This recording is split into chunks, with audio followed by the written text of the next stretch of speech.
It's in our blood, it's in our bones, orange and brown, yeah, we ride for our own like a dog pack running. We ain't alone, game day comes, get ready for the show. It's our call, it's our bark, it's our song.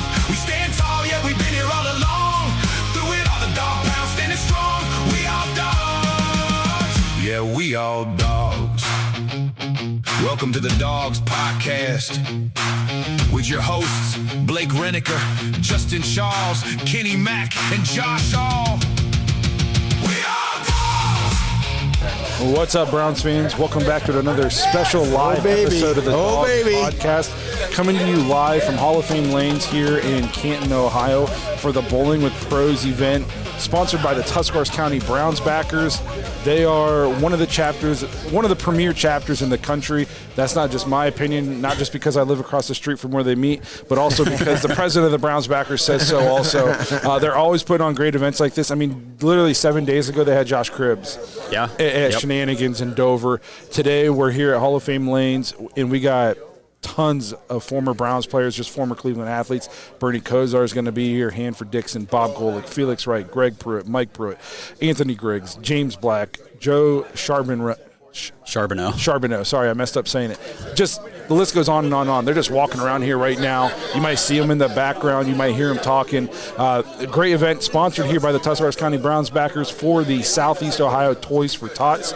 So if you're local to the area, you want to stop in, meet some former Browns players, get some autographs, win some door prizes. They got like a silent auction going on right now. I saw Browns helmets, Ohio State helmets, all that good stuff. So bowl with these guys, get in a couple games of bowling, hang out with some former Browns players, raise a ton of money for a great cause. Again, we're at Hall of Fame Lanes here in Canton, Ohio. They're going to be here until 4 p.m. So a nice 5-hour event. You come get your money's worth. It's going to be a great time. We're going to be talking Browns football with you here for the next couple of hours. We're going to be sprinkling in some guests where we're going to have some these former Browns players jump on the table here, jump on the mic, let you guys know what they are expecting out of the Browns this season. It's just going to be a great time today. I'm really excited to be here and excited for you guys to be here with us. So I would say anybody on the stream real quick, the guy in the white shirt right behind Kenny over here is Bernie Kosar. Yeah. So hopefully he's sitting down here with us in a little bit. So it's going to be a great time. Before we get any further, though, if you want thoughts, intros, voicemails on the show, head to thedogspodcast.com. Tap leave voicemail in the drop-down menu. If you're watching on YouTube and you haven't already subscribed yet, please do so. Make sure you tap the notification bell so you don't miss any of the content that we're putting out. Huge thank you to everybody who has subscribed already as we hit the 20,000 subscriber mark on YouTube. Guys, we haven't been doing this really that long, and it wasn't that long ago we had like 100. I know. Remember we hit 1,000. It was, man. So I think it took over a year to get to our first 1,000. And then that means in 3 years or 4 years since then, we've added 19,000 of you guys. So again, we can't thank you guys enough for being a part of the community, helping this show become what it has, and what we hopefully will continue to make it going into the future. So thank you to everybody, and if you haven't subscribed yet, please do so. You can find us on Apple and Spotify, and if you want more Dogs content, head to jointhedogs.com, become an official Dog Pack member on the Patreon page, get access to the private Discord, play fantasy football with us. We got a bunch of leagues filling up in there right now. Yes. It's going to be a crazy year for fantasy football and the Dogs, so you don't want to miss out on that. So that's jointhedogs.com, become an official Dog Pack member. So again, I don't know how loud this is in your guys' ear. I was tripping up through there because it's already happened to me here. Yeah, man, this is typical Browns Backers event. There's a ton of energy here right now. You can hear the players, the camaraderie here is the camaraderie that we have through our Browns Backers Nation, and it is just so much fun. Again, you can tell with the energy in the back, these guys know each other. It's going to be a great time. If you guys want to support this great initiative, it's a Southeast Toys for Tots. And just get here. There's a bunch of awesome things to be raffled off. Reggie Langhorn's jersey, Bernie Kosar, just to name a few. Like, you can even come up here. Probably there's some stuff to purchase as far as autographs are concerned. But, man, on a nice day, don't miss out. Get out of the house and come on down to the bowling lanes here in Canton, Ohio, man. It's one of those things, too, where if you've never been to an event like this, and sometimes people can be intimidated to meet, former pro athletes and guys like Bernie and stuff like that. guys, we've got to do a bunch of these now. They're like the nicest people. Yeah. Yes, they are. So, like, sometimes they say, like, don't meet your heroes. Trust me, there's none of that here. Every single one of these former Browns players that I've ever had the chance to meet, I leave just thinking, like, they're just the coolest, most down-to-earth. Like, you could just sit and talk to them forever. They are genuinely happy to be here and to meet you guys. Like, the love for the Browns is still super strong in all these players. So, like Kenny said, get over here. It's a great cause. Just meet a bunch of awesome people. It's going to be a great time here till 4 p.m. Again, Hall of Fame Lanes, Canton, Ohio. So, obviously, there's Browns news to talk about. Other than Josh's spat with local Cleveland media. Oh, man, I wasn't expecting it, but, Josh is struggling lately. They're coming they wouldn't be coming after us if they weren't afraid. It's that big 20,000, man. That's why they're coming after you. The big dog now. Yeah. But Browns news, I would say probably the biggest news right now. End of the voluntary workouts, or it was the mandatory mini camp or whatever. Yeah. And then the break now heading in before we get to officially into training camp.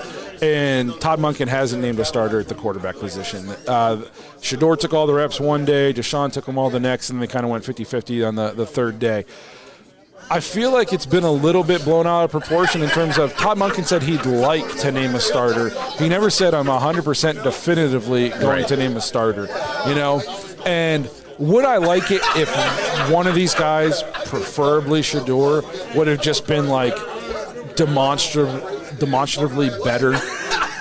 Yes, but it's also very hard to be leaps and bounds better in shorts. Yeah, you know what I mean. Like, agreed. It's very how because you're both playing touch football right now, like football. You know, and it's not like they're both first-year pros anymore.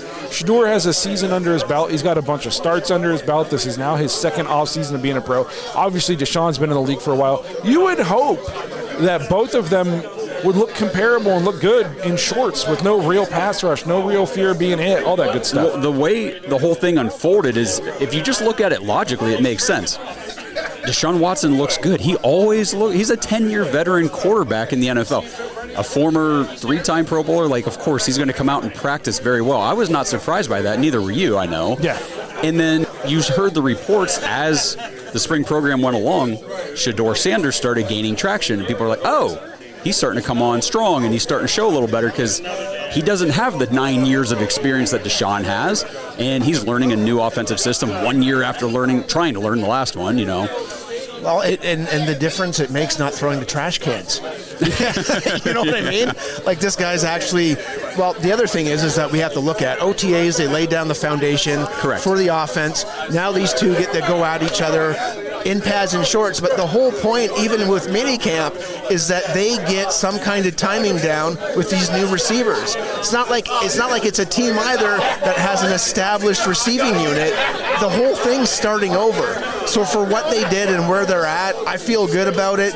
Not naming a starter that are in shorts, like we said. Who cares? Who cares, man? I said all along it didn't make sense to try to rush this decision through this part of this. It's spring. It didn't make any sense because you're not in pads. You have no idea what these guys look like when there's actual bullets flying in practice. Again, they can't get hit, but the linemen can get hit. Yeah. And here's the thing is, I would consider this it's a true competition. Yes. Okay, so it's not like one of these guys. Okay, well, I mean, honestly, one of these guys is supposed to be the clear-cut starter, and the other one is a 5th-round draft pick. Okay, but things are a little different here in Cleveland. We know what happens with Deshaun. This isn't like, a team drafted somebody number 1 overall, and then they also have like a journeyman quarterback on their camp roster, and their number 1 overall pick, who they're expecting to start this year, doesn't look any better than that journeyman guy they brought in. And then maybe this, what's going on? Why is this guy not way better than the guy who is on his 10th team already? This is a true competition. Well, there's nothing to truly evaluate yet. I honestly, if they both looked awful, I would be a little concerned. If they both look amazing, I could really care less because they're not even playing real football yet. Right, and I like that Zach Jackson has been trying to sound the alarm a little bit on everybody overreacting to internet, social media highlight clips, because he's saying, listen, like, people are dogging both guys, Deshaun and Shador, like, oh, they're holding the ball forever. Well, Todd Monken said after practice that day, we're trying to work on scramble drill. They're supposed to be holding the ball longer in that session. Like, that's what we're working on here. Oh, well, that makes more sense that they're doing what they're practicing to do. And like the other day, that viral clip of Shedeur throwing the ball into Mike Hall's arm outstretched. I mean, that was a walk-through play. They were just messing around. You look at the linemen, they were just standing there. Like, they were just trying, so you're not at practice. That's why the stat tracker, does anybody... There's no context and to I'm telling it, you, I guess I'm not as plugged into other teams, like local media and fandom and stuff like that. But is anybody else doing QB completion percentages? From my understanding, it started in Philadelphia. And I can't remember who the ESPN pundit is, but it started there. And then for whatever reason, we got... when we had last year, people started doing it for whatever reason. And again, ESPN Cleveland started doing it. ESPN, Chops. Yeah. And then for people look at it, but again, the context isn't there. So let's say Deshaun doesn't get the starting reps, Shedeur does, but Shedeur is the guy that's working on the long ball that day. And then Watson gets the goal line stuff. Well, clearly he's going to have more touchdowns thrown, I think, right? Yeah. I don't think they split that stuff up. I think they work on specific packages, right? But again, the key word to what I said is I think. I don't know. I wasn't there. Right. And that's not what we get reported. They don't give the context. They just give us these arbitrary values. The only thing I like to see from the stat tracker that interests me at all is the completion percentage. How often are these guys completing passes in practice? Now, again, we don't have the context of that either. Touchdowns, like you said, doesn't matter. Deshaun might be throwing touchdowns from the 20, Shedeur starting on the opposite. I have no idea. I have no clue what the period is, what the session is. But are they completing their passes? Because we saw last year in training camp, how many times did we see the stat tracker and the completion rate for each guy was around like 50 or 60%? Yeah. And it's like, that sucks. And then we got to the season, and it was 50 or 60%. So that kind of stuff I feel translates a little more into reality. It's one of those things where completing passes isn't bad. Right. Yeah. And I'm not, just because they have a high completion percentage in practice doesn't mean they're good. Right. But I don't see how you could ever look at it as a negative. There just has to be context to every single stat that we're seeing out there. And it's just, I know I'm on a Browns podcast, but like this time of year where just everything is just speculation and overhyped and like borderline just making stuff up. Yeah. It drives me nuts. If we weren't on a podcast, I might not even look at anything until basically August. The best thing you can do is actually be the guy right now that doesn't look at anything and talk sense into us that over analyzing everything, right?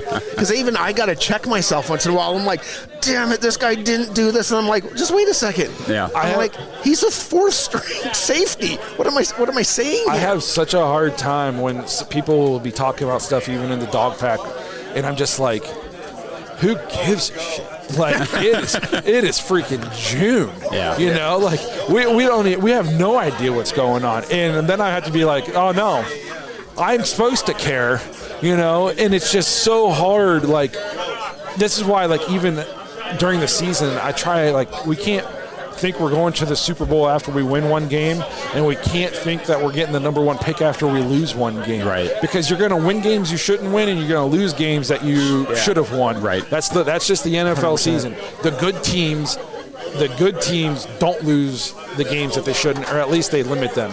You might lose one, but you can't let 3 slip away, 4 slip away, that kind of thing. Here's the thing that you want to see, though, and Josh mentioned it this week when he was on the podcast. There's energy out there. There's buy-in, and these guys are running these plays, and there's zip to them.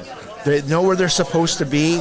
Now, there's been a lot of offsides and stuff. They're starting to clean that up because there's so much motion. They're actually doing stuff. They haven't done this before, right? Right. So there's a learning part of it where, yes, they are making mistakes, but when the play's done, they're just like, oh, geez, kind of like sauntering back. They're up. They're picking their teammate up. They're getting back in, and they're like, let's go again. And when they're getting back to the play, from what I've seen, they're getting immediate feedback, and they're getting chewed out a bit, which you should if you're not doing stuff right, getting paid millions of dollars. One thing I keep seeing from people, too, I feel like a lot of people out there, fans and people on social media, only hyper-focus on what's the offense doing. Well, guys, the defense is practicing, too. Yeah. So you got to take the good with the bad sometimes, and like Kenny said, there's energy. And what I really like, the big stuff for me is the differences this year to last year, because last year, a lot of short passes. And then we saw that in the season, a lot of tight end dump-offs, running back dump-offs, stuff like that. They're already implementing and installing this downfield passing attack, a strong downfield passing attack, and we got the receivers to go do it now. And that, to me, is exciting. Yeah, and the thing is there's been some made about Fannin not being in practice, but, I mean, Fannin had over 100 targets last year because he was the only option. I'm kind of happy, and I don't know if this is a thing or not, but Shador's not going to lock on him in OTAs. He's not going to lock on him in this mini camp. Let's, get some other guys some opportunities. Let's get these receivers developed. Like, look at the catch radius that we just loved, that we were bought into drafting Boston, and now he's showing it. Like, that's great. That's the stuff that you want to see, right? You want to see other guys like Hickman's the only safety playing. He's the only guy making plays. Well, that's why they tendered him $5.4 million, right? So you're seeing that as well. So those are the small things that you want to see in these OTAs and this mini camp right now. And as far as like wholesale making decisions on the roster, that's not going to happen until the pads come on and training camp and that kind of stuff. Right now, they've seen what they need to see so that they can say, these are the battles that need to be won. These are, unfortunately, we need to get a player in here, and that's where that's going to all that information is going to move over to training camp, and then they'll figure a bit more stuff out. Speaking of the defense, I haven't been on since we immediately traded Miles. Now that we've had time for that to digest, what are your expectations in terms of total defense for the Browns this year? Obviously, losing Miles is a huge blow. We're obviously excited for Jared Verse, but he's not Miles in terms of just pure dominance in the pass rush and stuff like that. Do we have any concerns with the defense? Where do you think the defense is this year?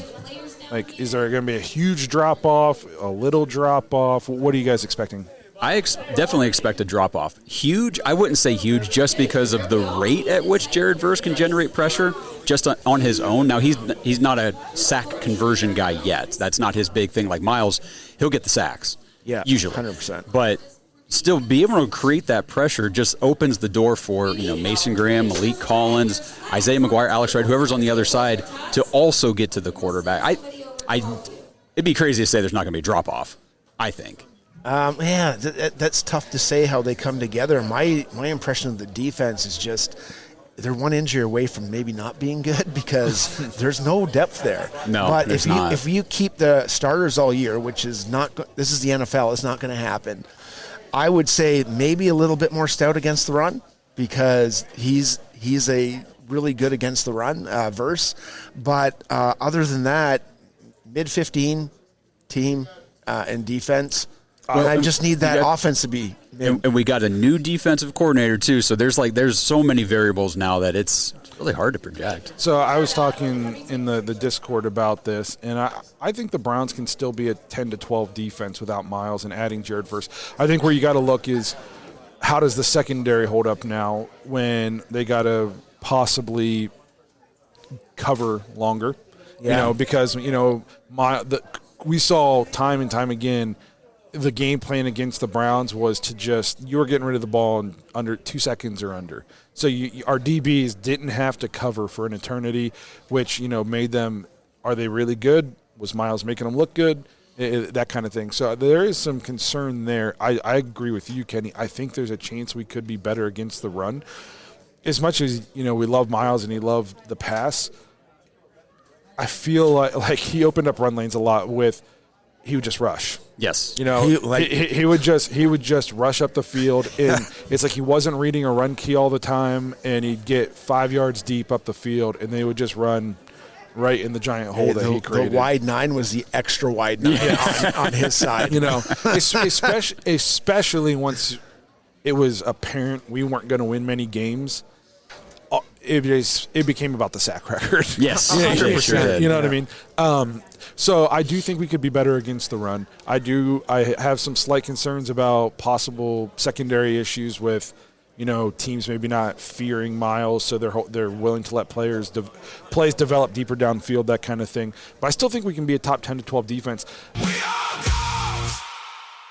This episode is sponsored by Kalshi. All right, Browns fans, you know, we've all messed around with the sports books before, right? And let's be honest, you're always kind of playing against the house. But with Kalshi, it's different. You're not betting against some sports book. You're trading against other real-world people. There's no house trying to beat you. Kalshi just runs the marketplace. So if you think the public is wrong, like everybody's overreacting to these smoke screens in the draft or sleeping on a prospect, you can literally take the other side of the market. And it's not just sports either. You can trade on other real-world stuff, interest rates, inflation, even wild weather outcomes. It works like this. Simple yes or no markets, your risk is capped up front, and your payout is locked in. So if you trust your takes and instincts, and I know you guys do, go check out Kalshi and see what markets are live right now. So head over to kalshi.com/dogs, KALSHI.com/dogs, DAWGS. Deposit just $20, and Kalshi's going to match you. They're going to put $20 free into your account. That's a great deal to get started. So again, kalshi.com/dogs, $20 match when you deposit $20 into your account.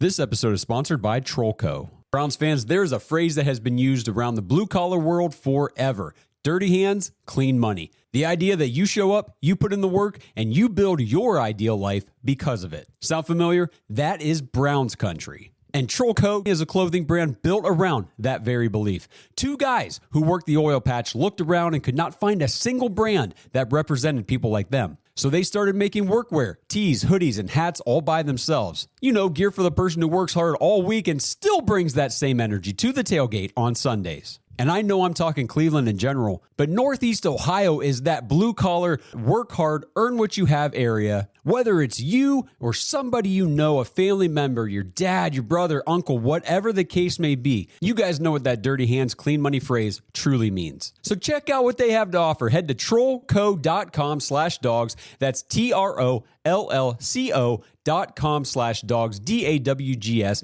and use code DOGS25 for 25% off your first order. This might be a hot take. I'm not sad to see Jim Schwartz go. And I'm actually excited for the new defensive scheme and the new defensive coordinator, Rutenberg, because as much as we all loved Jim Schwartz because we had Joe Woods. You know what I mean? It's very true. So we had Joe Woods. We had Joe Woods with no linebackers and no D-line. And we hated him because the defense just got shredded. And it was like we have a competent offense. You know, say what you want about Kevin, but when we had healthy Baker, we had top 15 offenses. And it was like if we could stop a nosebleed, we would win games. Mm-hmm. And it was kind of like the opposite the last 2 years. You know, if we could score any points, we would win games. You know, so maybe but we bring in Jim Schwartz, and the defense is just dominant at home, especially right off the rip in that Bengals game that we were at. Thank you, D. Bell. Also, he got his Super Bowl ring. Good for him, Anthony Bell. Yep. But there's no denying, though, that there were glaring issues with Jim Schwartz's defense. We would get gashed between the tackles. I mean, Tony Pollard. You know what I mean? Emmitt Smith? And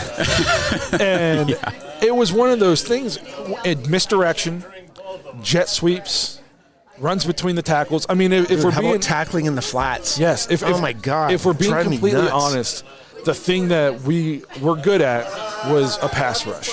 But there's more to the defense than just the pass rush, especially if the offense isn't going to score and teams are going to have the lead and they're not going to pass against us. Yeah. You know, we need to be able to stop the run and all that good stuff. So the stuff that gave Jim Schwartz's defense year one still gave Jim Schwartz's defense problems in year 3.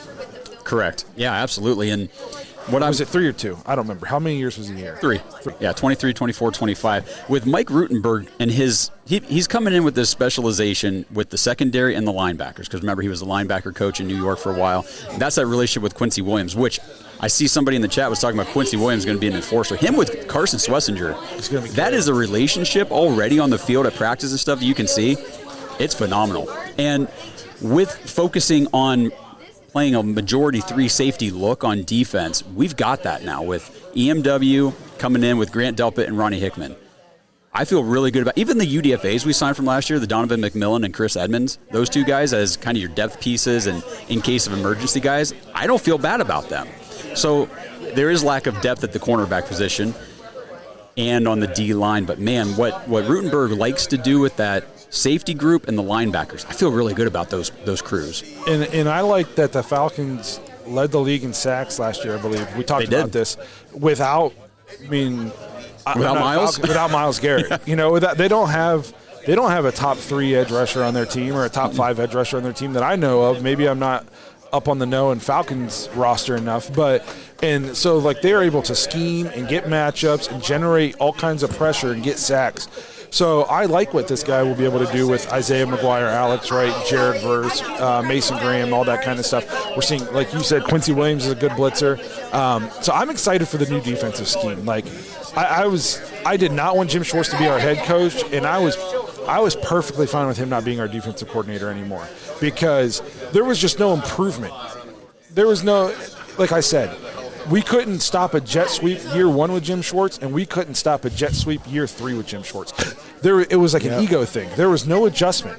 And so by the end of that, I was ready to see something new on the defensive side of the ball. Sounds like another coach that's not here anymore. Yeah.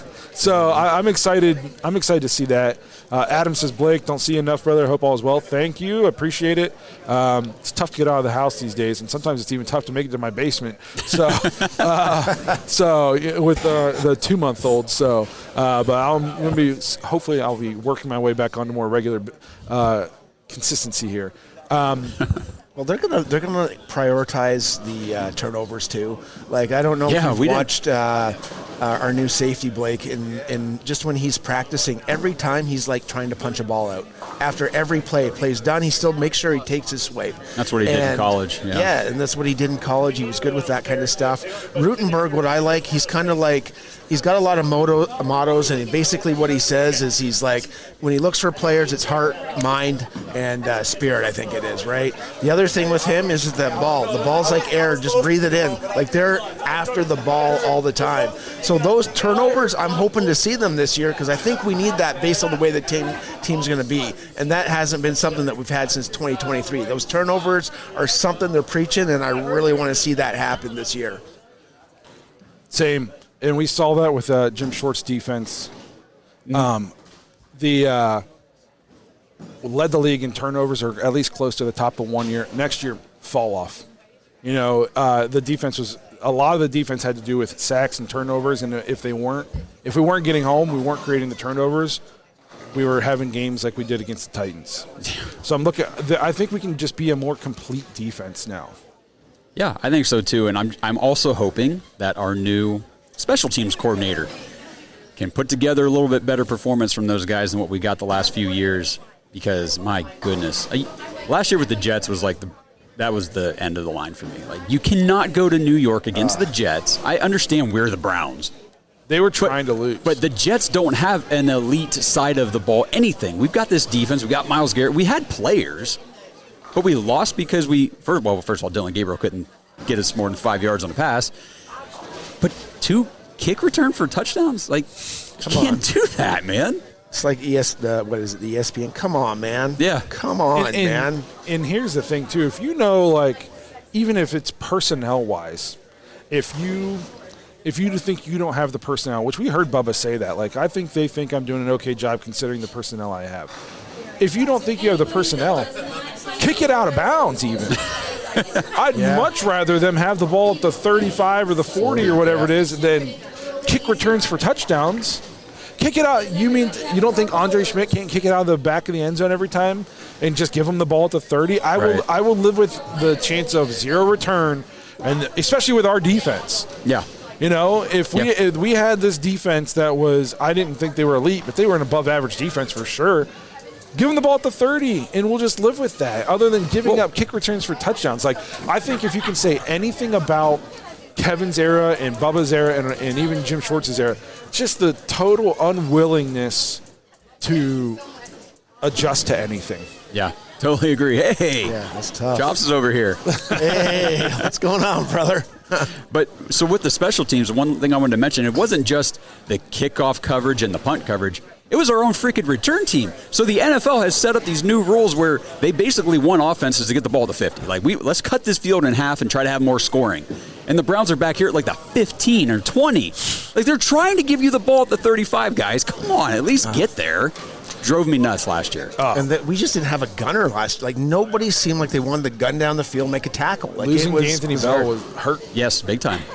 Yeah. That was an underrated loss. Yep. Well, that's why we have that receiver now from Baltimore. We got Wallace. Apparently, he is a all-star gunner, so we'll see what he has. Yeah, and he's been showing out pretty well in camp so far. Yeah, so. he's been making splashes, so that's good. You want to see that. So I did want to talk about Adam's question here real quick before we got too far. Who do you guys think is going to lead on receiving yards for the team? Fannin, Concepcion, or Boston? He didn't put Jerry Jeudy in here. Adam, do you think it's going to be Jerry Jeudy? No. It might be Boston. Boston will get the deep downfield targets. So there's a good chance he could lead the team in receiving Especially if Shedeur likes to push the ball. And he's good at it. It could be, and he's been popping off in the camps and stuff. I liked Boston. If I was picking, I would have taken Boston where we took KC and KC where we took Boston. Now we ended up with both, so I was super happy. But I'm not anti-KC anything. I'm actually really excited to watch him play. Yeah. But the Browns have had sub-6 foot wide receivers my entire life. You know, I wanted the Browns to have that big body target, the physical dude. Yes, so I wouldn't have risked not getting him. Now, the fact that they got both, kudos to Andrew Berry, and I think still can't believe it. I know, can't believe it. Man. I think they could be a good wide receiver core. I don't know what to expect this year because it's just like.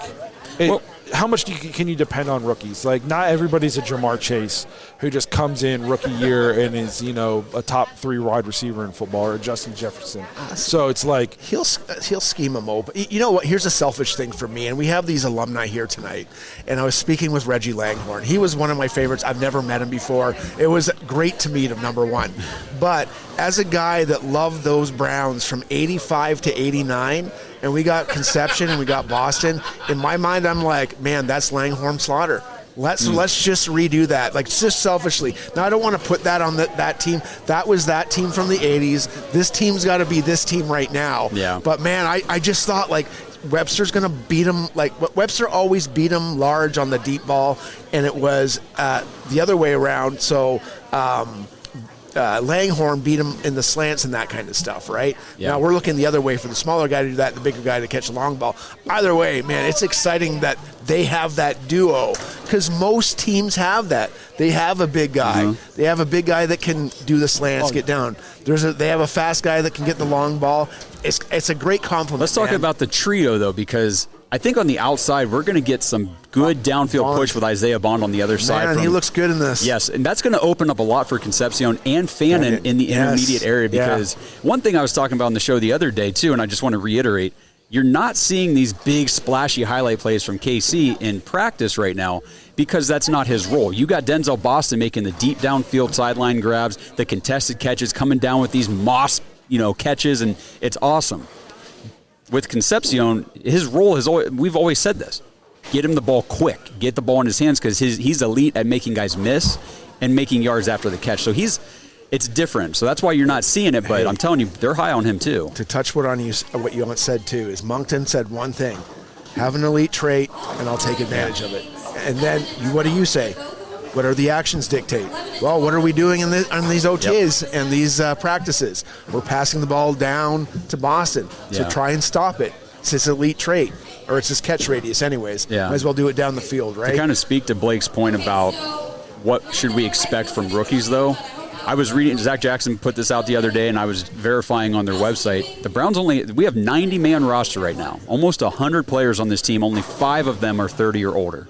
Yeah. And by the time the season starts, like he said, we could have 30 guys on this team that have 2 or fewer years of experience. So there's going to be growing pains. There are going to be mistakes. There's going to be dumb mental mistakes that we're on our couches at home and in the stadium going, what the are we doing here? Yeah. But that's, as long as it's getting ironed out, you don't want to see them making the same mistakes game after game after game. You hope by the end of the season some of that's like, if you can, you're going to have these mental mistakes, these growing pains early in the year, and then hopefully, like you're saying, the mistakes you made week 1, you're not making week 5, 6, 7, even later into the season. Do you think there's a chance Jerry Jeudy gets phased out? Could he be a trade deadline trade candidate? I don't know the numbers. Yeah, But- go ahead and talk. I'll pull it up because, but, yes, like- the answer is yes. Because you talk, like you said, we're high on Boston. We think Boston's going to be that deep downfield guy. Obviously, KC, they took in the first round. They have big plans for him. Harold Fannin had 100 targets last year, one of the best young tight ends in football, receiving tight ends in football. And Isaiah Bond has been a huge riser so far early in camp. I think Isaiah Bond, like, the sky's the limit for him. I mean, he's a guy that if there wasn't for the off the field issues, was going to get drafted, pretty early. Where does Jerry Jeudy fit into that? Because we can say, well, he's our most seasoned vet. But he's the worst one. Well, there's Cedric Tillman too.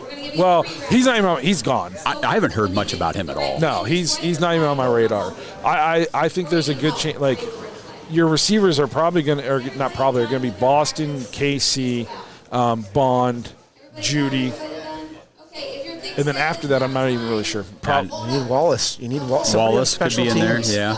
Someone's got to be the gunner. Like, he's making some splash plays.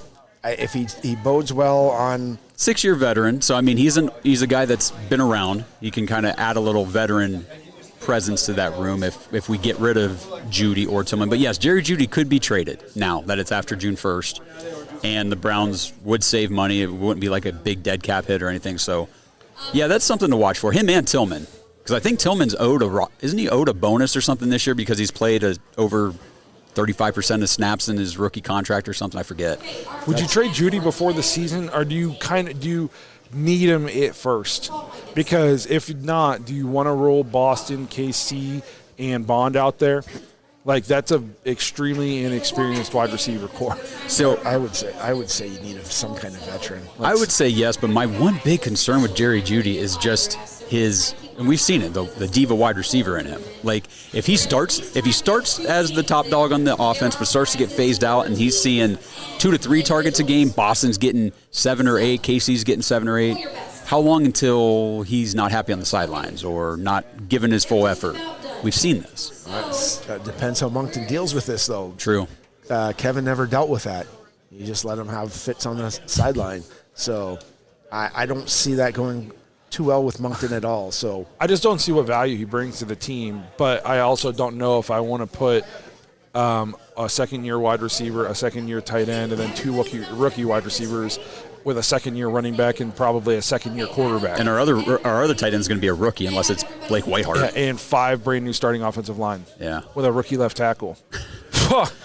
See, guys, there might be some mistakes early on in the season. We do have to temper expectations. I didn't mean to just even do that. But if you, think about that. Yeah. Even if you do keep Jerry, there's so much of this offense is just brand new, not even to this team, to the league. Yeah. 2 second-year running backs, 2 rookie wide receivers, a second-year tight end, a second-year wide receiver, a second-year quarterback, 4 starting new offensive linemen to the team. We had more plus veterans a rookie when left we tackle. started in '99.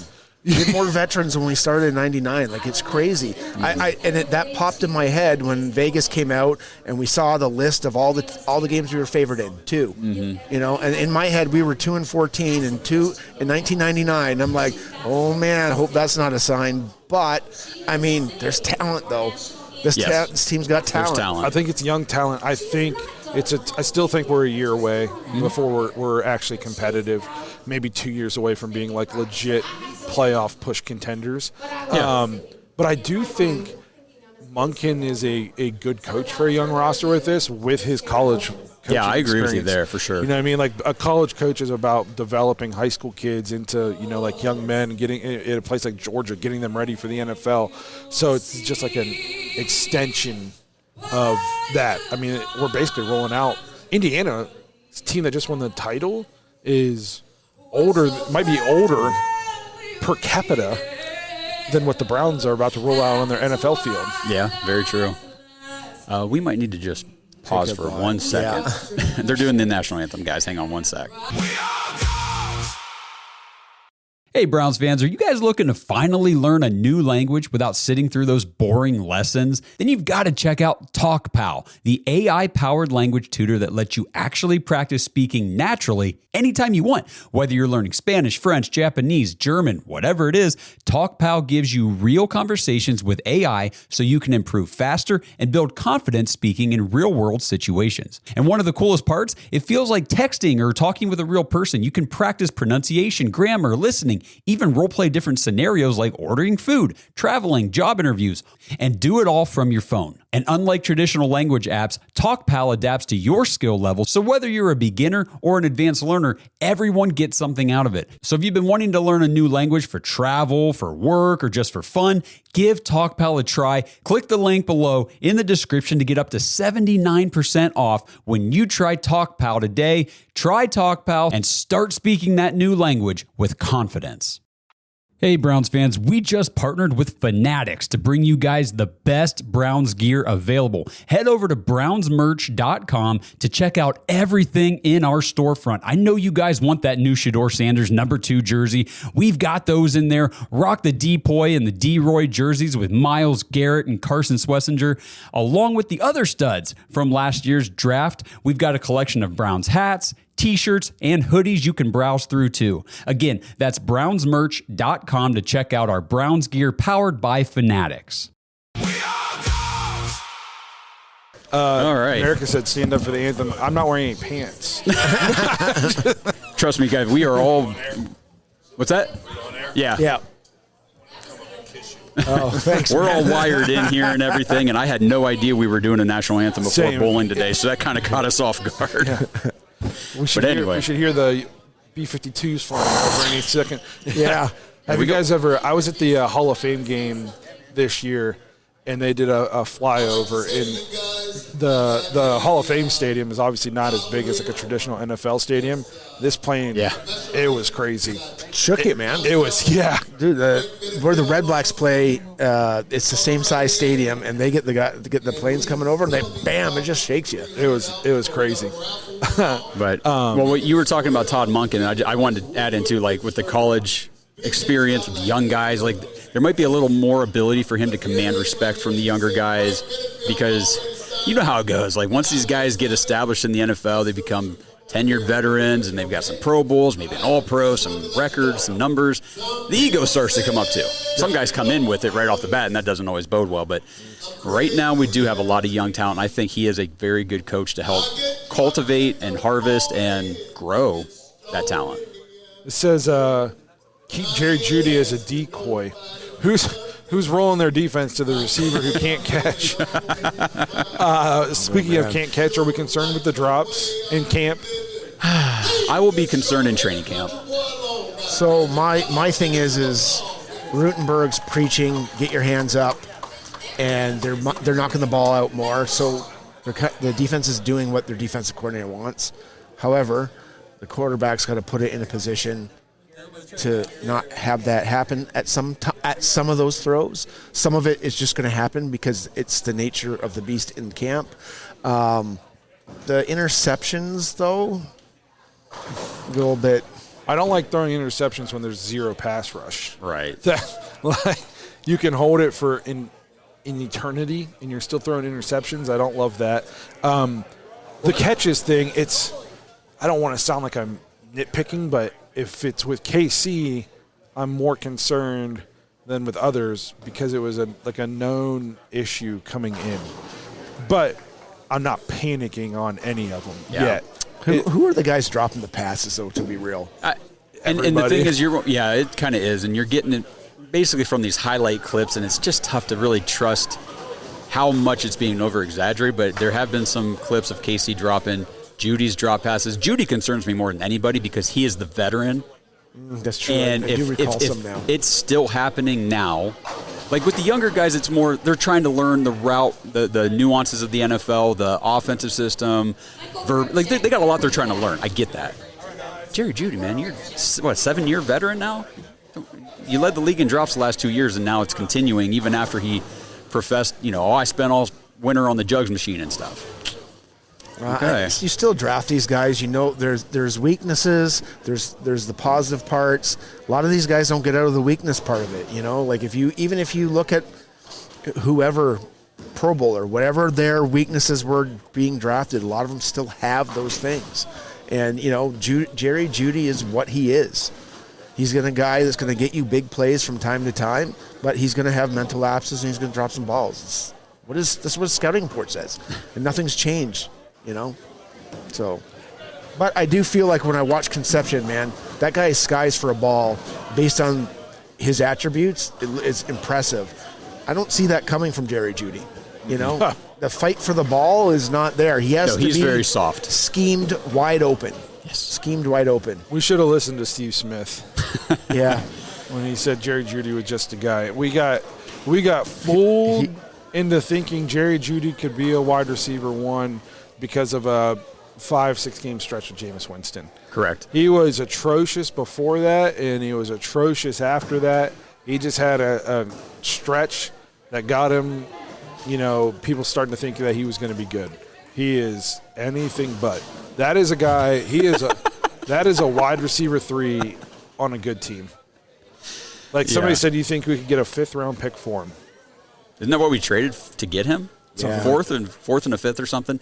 Honestly, to get him on the team, at least we didn't invest heavily. Because remember, the first year we were talking about, well, could the Browns trade for Jerry Jeudy? I think the Broncos were asking for a 1st round pick. Yeah. And Andrew Berry said, no thanks. And then the following season, we got him for like a 4th and a 5th or whatever it ended up being. Right. Got him on a low-end wide receiver 2 contract. So thankfully, he's not a mistake as far as the draft capital invested and the money. But it was a mistake to think last year he could be our top guy. And we kind of saw that coming in. I think before last year we kept saying we hope he's good, but we got to see him do it 2 years in a row before we give him that. And obviously you weren't getting great offensive play last year. In general, you weren't getting great quarterback play a lot of the time. There's no run game, but at some point, like if you're a good wide receiver, like you'll do some good things. Right. You know what I mean? And it's just like it was few and far between. And it's just, to me, it's like the lack of effort. Like if Justin Jefferson can go out there and play with J.J. McCarthy's bum ass and still be positive and still be putting 110% effort out there, Jerry Jeudy can do that. You would think. You know? You would hope. Yeah. So it's like he's got like Justin, like, you know, T.O. kind of attitude with Corey Coleman production. You know? Oh, so. Man. It does suck. And honestly, speaking about, you know, could he be traded before the season or up to the trade deadline? I mean, if his attitude starts to become an issue and it doesn't fit with what Monken wants with the rest of this roster, and because I'll tell you what, everybody they've brought in, these are hardworking guys. Like they're here to work. They're here to win, or at least try to. Like they want to be good. So if he's out there throwing attitude, half-assed trying to catch passes because he's only been targeted once in the last 3 quarters, I don't think that's going to fly. Yeah, the Browns wanted coachable players. These guys are definitely coachable, and they're definitely guys that are high effort. It was another one that they used when they were drafting players. All these guys are high effort too. It's impressive to see them practice. You know. I'm excited. Hopefully, they can make it up to training camp. Oh, don't tell me the baby's got you yawning now. I don't know if we'll get invited like we did the one year to watch from the players' tent after my Jerry Jeudy rant and your local spats with the media. I don't know. I remember getting in trouble when we were up there too, because I walked out into the end zone to start high-fiving players and say hi to guys, and one of the security guys was like, "You can't be out here." I'm like, "But everybody else is coming out." That would be awesome, though. I'm spatting with the media, man. Those guys. Whether they're the thing. All right, so Ken Carman cracked me up because I've never said anything mean to Ken Carman. I didn't even know he knew who we really even were. Oh, well, everybody knows who we are. I guess so. I guess I'm still not there 20,000, yet. 20,000, man. 20,000 accounting. But and he was saying about the quarterback thing the other day. I wake up, I make my coffee, I'm sitting there with the kids, just lounging, and my wife's at work. And I'm like, wait a minute. So now we're already talking about if Todd Monken's not going to name a starter, then both guys must suck. Why is the Cleveland media is hell-bent on forcing Todd Monken to name a starter. You have to name one. They've been on that, and I said the other day, April before the draft, Mary Kay Cabot said they should name Deshaun Watson QB1 now. Why? If he can't just automatically be QB1 when he's cleared medically, then he definitely needs to earn it. Is there a? She thought Ty Simpson was a good idea. Is there a time where you sure think he should have it named though?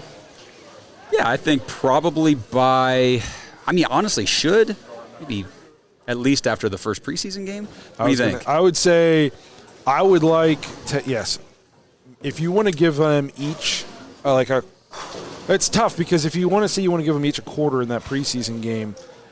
They're playing against nobodies probably, especially who goes in second. I was going to say it depends how the preseason shakes out and who they play against. I would say. So honestly, it's those joint practices more than the preseason game. So honestly, maybe it's that's the after, second preseason game probably. After your first joint practice or something, maybe you need to have. I would like to have the starter named at least before that third. Yeah. That way you can maybe go out and get a quarter dresser. I know some people don't use the preseason like we used to.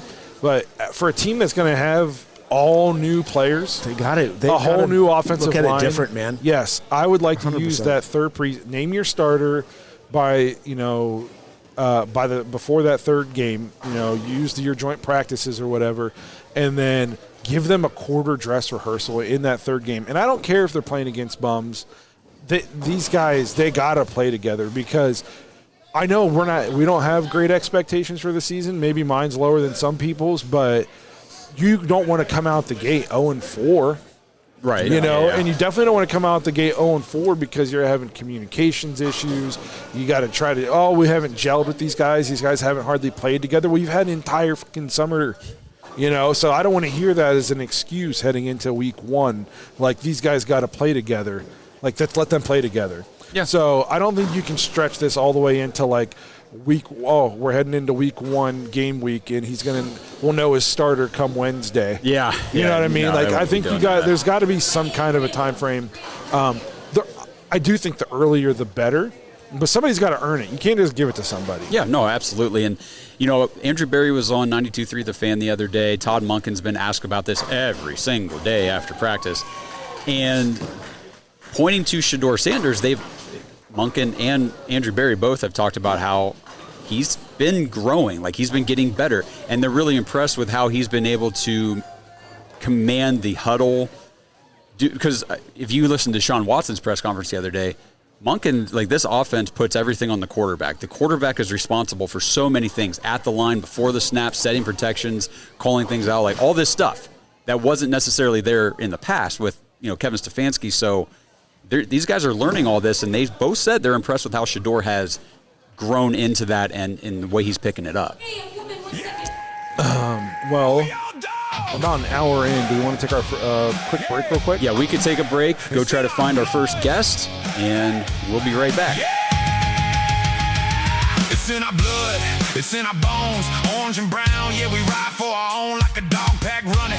We ain't alone, game day comes, get ready for the show. It's our call, it's our bark, it's our song. We stand tall, yeah, we've been here all along. Through it all, the dog pound standing strong. We all dogs, yeah, we all dogs. Thanks for listening to another episode of the Dogs Podcast. Follow us on social media at the Dogs Podcast. And join our dog pack community at jointhedogs.com. We all dogs! This episode is sponsored by ISSA. Browns fans, if you're into health and fitness, have you ever wondered how you could maybe turn those hobbies and your passion into an actual career? If that sounds interesting to you, then ISSA has the opportunity you've been looking for. ISSA is the International Sports Science Association, and they can help you become a certified personal trainer in as little as 3 months. And right now you can get $100 off your certification when you sign up through our link, joinissa.com/dogs, DAWGS. Now, certifications are 100% online, self-study, and self-paced. You can study anywhere from your phone, tablet, or computer. And the final exam is open note, open book, aka piece of cake. Except you fitness nuts probably don't eat a ton of cake, so let's just call it a piece of delicious protein bar. And ISSA has the #1 job guarantee in the industry. If you get certified and sign up to be a certified trainer with ISSA, you have a job guarantee or your money back. ISSA has over 10,000 gym partners that have over 73,000 open jobs for trainers right now. And you don't need a 4-year degree or a 2-year degree. You just need your certification to qualify for these jobs. So what are you waiting for? With certification this simple, there's no excuse not to pursue your passion and become a certified personal trainer today. Get $100 off your certification at joinissa.com/dogs. You've wanted to make a change long enough. Now it's time to do something about it. That's joinissa.com/dogs for $100 off your personal trainer certification.